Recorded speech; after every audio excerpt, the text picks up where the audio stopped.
Tuna has become the victim of its own success. Demand for bluefin tuna in particular has been sharply increasing in recent times, in part because of the popularity of Japanese cuisine. The supply, however, is no longer able to keep up. Overfishing threatens to diminish it even further. An agreement reached at a recent international conference will regulate the catch of wild bluefin tuna in the Pacific. Those who signed on hope it isn't too late. Well, if anyone should be concerned about the supply, it's the Japanese. They consume about 70% of the world's Pacific bluefin tuna. A Japanese university has come up with a way of taking pressure off the fish at sea by breeding bluefins from fertilized eggs raised on farms.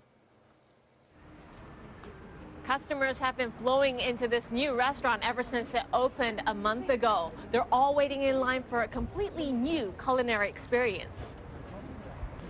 The main part of the menu here is bluefin tuna, but not just any bluefin tuna. It's all farm bred. And, well, the taste doesn't taste any different from a fresh catch from the sea. It's easy to eat and tastes good. The total fatty tuna is comparable to that at the famous Tsukiji fish market. The restaurant is run by Kinki University as a way of finding out if consumers will take a liking to the farm-raised fish. The tuna on the menu was born and raised at the school's experimental farm in Wakayama Prefecture. Since 1970, its fisheries lab has been working to farm-raise tuna without using wild stock.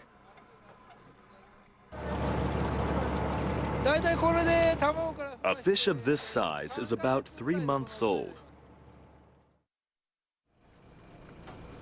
Tokihiko Okada heads the institution. He's been involved in the research since his undergraduate days. Methods to breed sea bream and yellowtail had already been established when he joined the project. Tuna was more difficult. The fish are especially sensitive. A tuna would react to even subtle noises or light and head to its demise in the nets of a pen. Okada and his fellow researchers succeeded in avoiding that outcome by almost doubling the size of the pen and changing the shape from cuboid to cylindrical. After 32 years, the team finally succeeded in farm breeding tuna from fertilized eggs to full-grown fish in 2002. The next goals were bringing down costs and developing feed to create a better consistency. Tuna swim vigorously and typically consume large amounts of fish such as horse mackerel and mackerel. But using fish for feed is costly.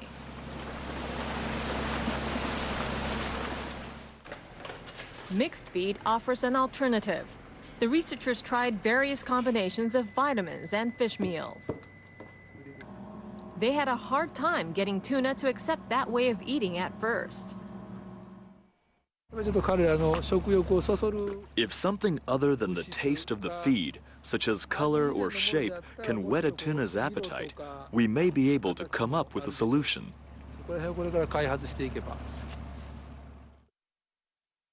A period of 3 to 5 years usually is necessary for a tuna to become an adult that can be shipped.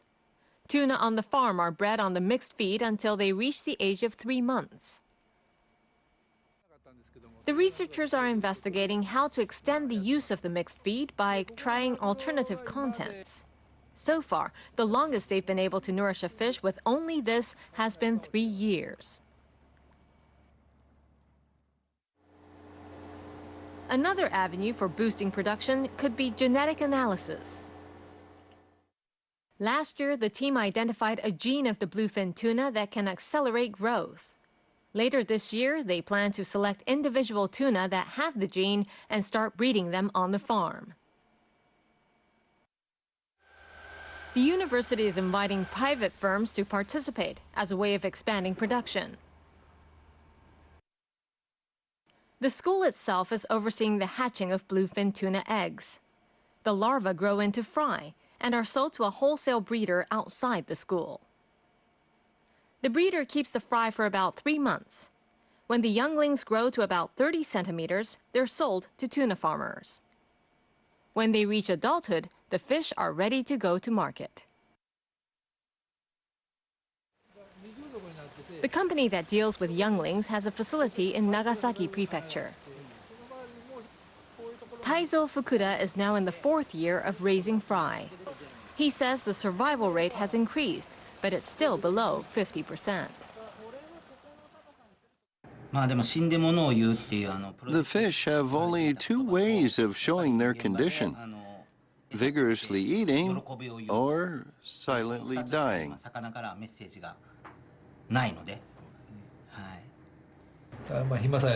I tell breeders to watch the fish constantly. Each fish is sending a particular message without exception. We have to train people to read the signals. 7,000 of the university-born tuna are shipped to market annually. Within 2 years, the institution intends to further develop its technology with support from the government. That should allow it to eventually increase the number of farm-bred fish to 100,000 per year. To that end, it's set up a wholly owned firm that promotes everything from research all the way to the sale of farm-bred tuna. What would you think about starting a farm in Malaysia? Overseas production is under consideration to ensure a steady supply through the use of diverse locales.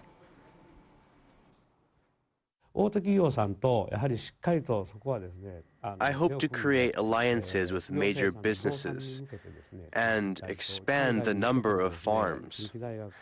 I hope our tuna farming will spread across the globe.